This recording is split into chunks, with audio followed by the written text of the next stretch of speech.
Brève anthologie de la cuisine marocaine. Aujourd'hui, la cuisine marocaine occupe une place de choix dans le Guinness des cuisines du monde. Riche, variée, hygiénique même, parce que tout à fait adaptée au climat de sa terre. Sa pièce d'identité, son label, dirait-on aujourd'hui, est son ancestral couscous, cité dès le XVe siècle par Ibn Khaldoun, puis au XVIe par Rabelais dans son Gargantua. Un merveilleux mets de semoule avec viande ou poulet et des légumes au nombre de 7, comme pour conjurer le sort de l'indigestion.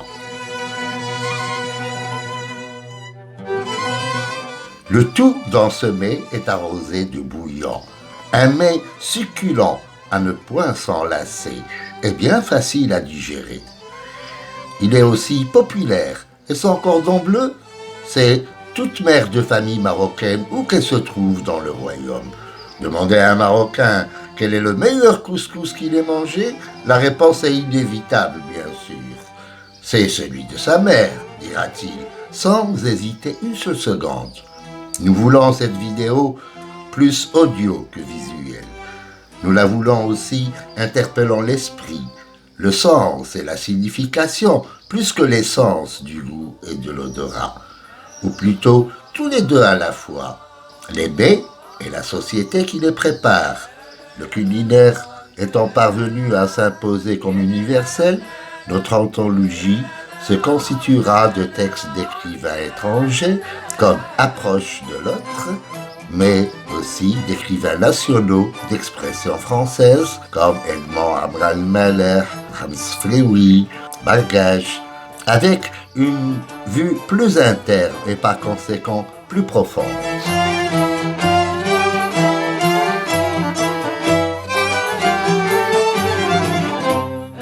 Nous commençons par un texte de Lamartinière. Henri de Lamartinière a été envoyé en mission en 1882 au Maroc.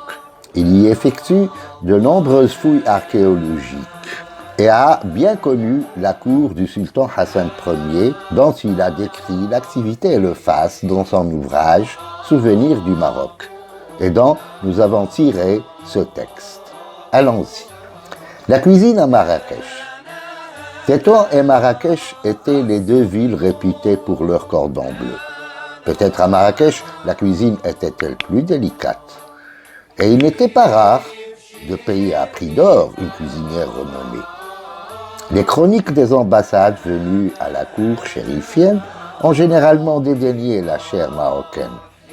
Leur excuse, c'est que les tables auxquelles ils furent conviés leur semblaient excessivement pigmentées. En réalité, la cuisine marocaine est excellente. Elle est moins poivrée, plus soignée et plus variée qu'en Algérie. Tout y est extrêmement cuit, sans viande saignante, sans graisse, accommodé uniquement d'huile et de beurre. Leur prescription de la religion s'accorde avec les règles de l'hygiène en pays chaud. Nous débutons par la Bastia, dont le nom évoque quelques pâtisseries de l'époque andalouse, que l'on imagine un long serpentin enroulé d'un feuillage croustillant de beurre frais, farci de pâte d'amande, de chair de pigeon, d'œufs durs et parfois de pistaches. Le tout saupoudré de sucre très fin, avec un soupçon de cannelle. La Bastia est un plat de luxe et qui réclame une longue et soigneuse préparation.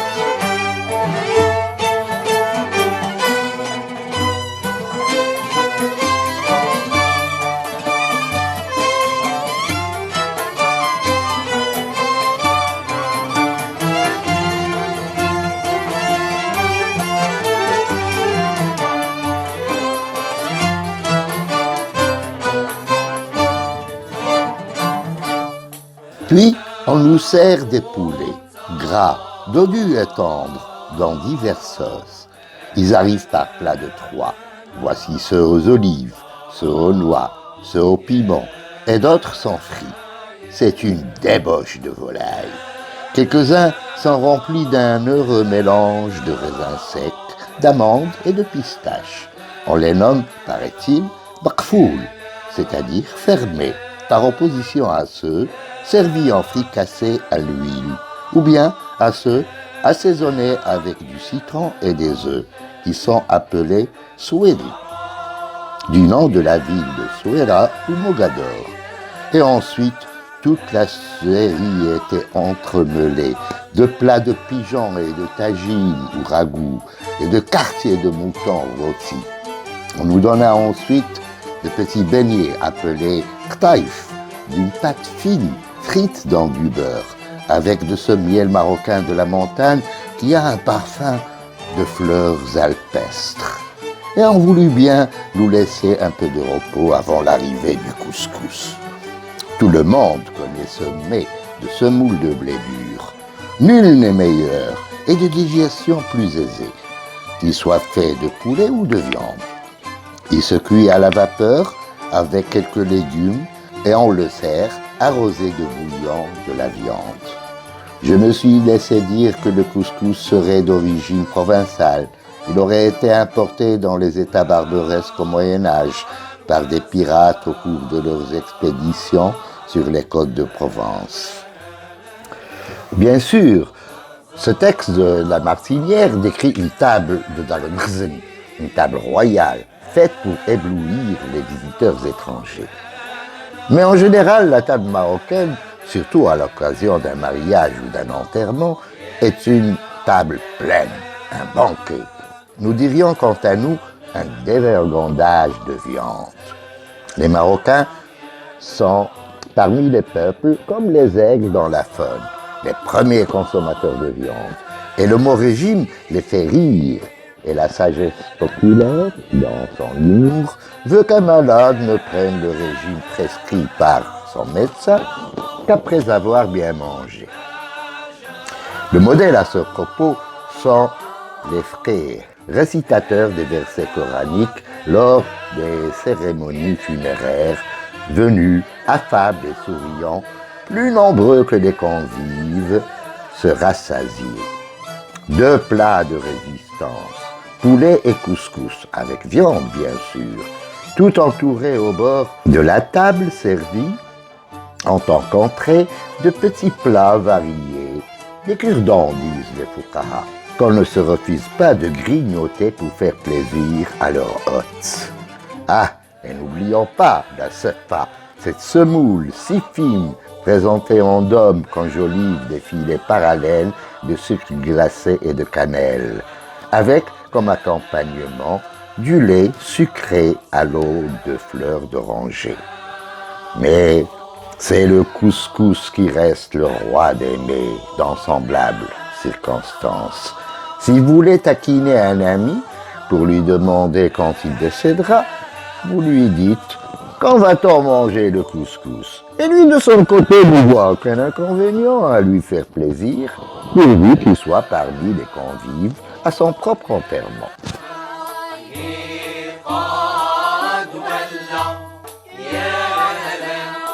Cuit à la vapeur, le couscous est servi bien chaud, au point d'en brûler les doigts. Oui, les doigts, car l'usage veut qu'il soit mangé à la main. S'il vous plaît. Si vous utilisez quelques fourchettes ou cuillères, vous commettez un sacrilège et vous apostasiez, même en vous excluant de vous-même, de la communauté des croyants par la même occasion. Et c'est un autre sacrilège que d'attendre qu'ils refroidissent, même un peu. Un jeune fassi à la peau toute blanche s'est retrouvé dans une table où il n'y avait que des fuqaha. Il avait bien sûr mal choisi sa place, car on choisit généralement de ne s'asseoir qu'à la table où ne figurent que les tocards de la bouffe. Enfin, coincé, le jeune fassi, et une fois le couscous servi, toutes les mains pieuses y plongèrent sauf la sienne, qui, ne supportant pas la chaleur, se retirait à chaque fois. Il fit alors remarquer à son voisin de table combien le plat était chaud. Le fakih émit un « Ah » en guise de questionnement. Son haleine arriva au visage du fassi, qu'il boursoufla au point où paraissaient déjà sur les joues du jeune homme cloques et ampoules. Telle est la table servie marocaine.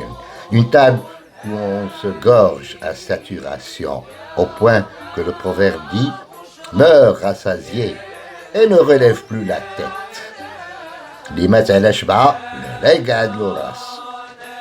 Et encore cette anecdote sur les fuqaha. Au moment de servir le poulet à la table des fuqaha, au pied desquels rôdait un chat, la lumière s'éteint subitement. Et, quand elle revint, le plat était vide.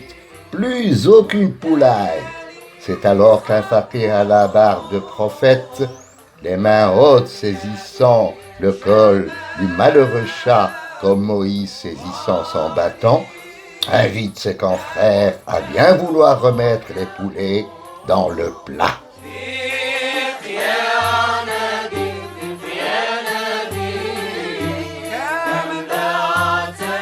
Revenons à notre anthologie avec ce texte du regretté Edmond Amran El-Maleh, ce Marocain jusqu'au bout des ongles, de confession juive.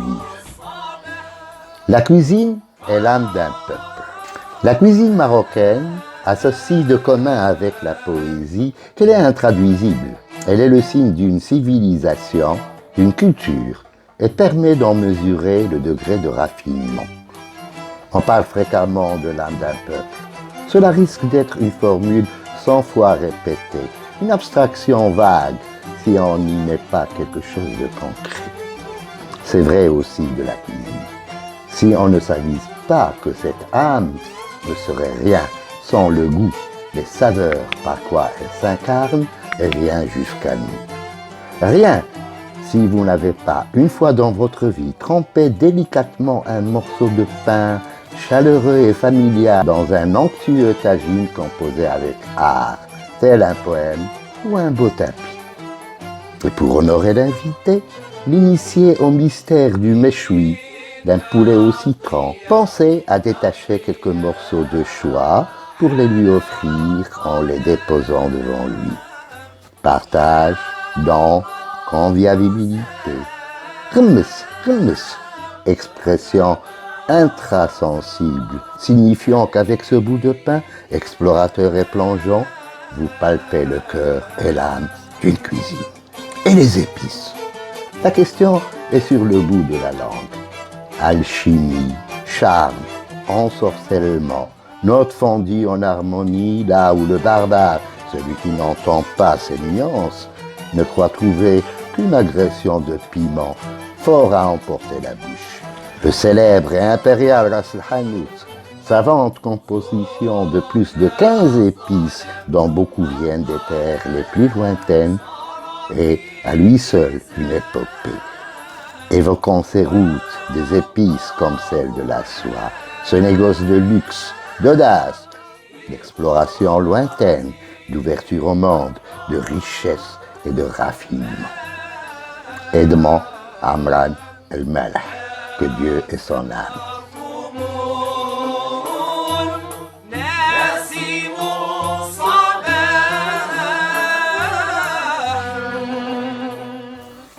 Et enfin, le journaliste Abdelrahim Bargage, dont nous gardons tous l'image qui nous paraissait à deuxième lorsqu'elle bougeait et dont l'émission à elle seule est un conservatoire de tout notre art culinaire. Conserver le lait culinaire.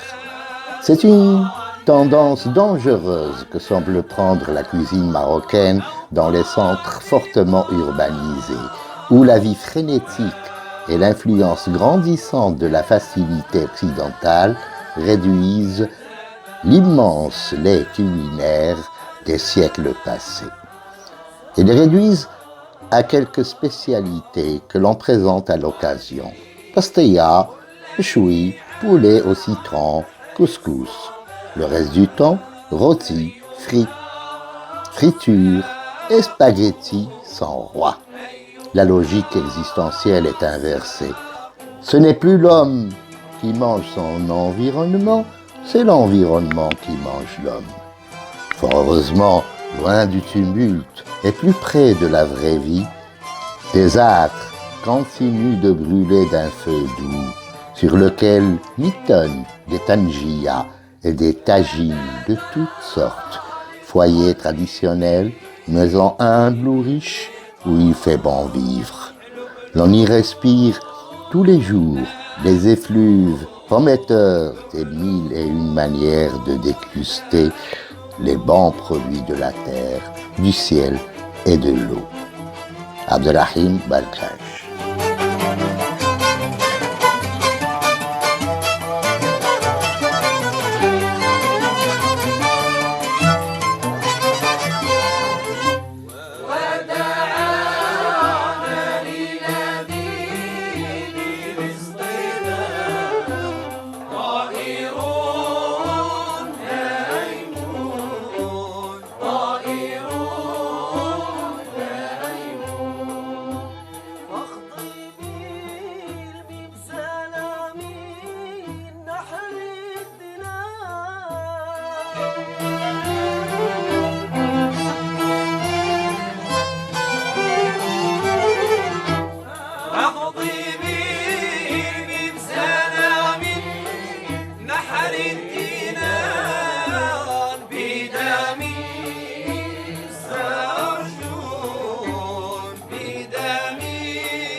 ولت عساكره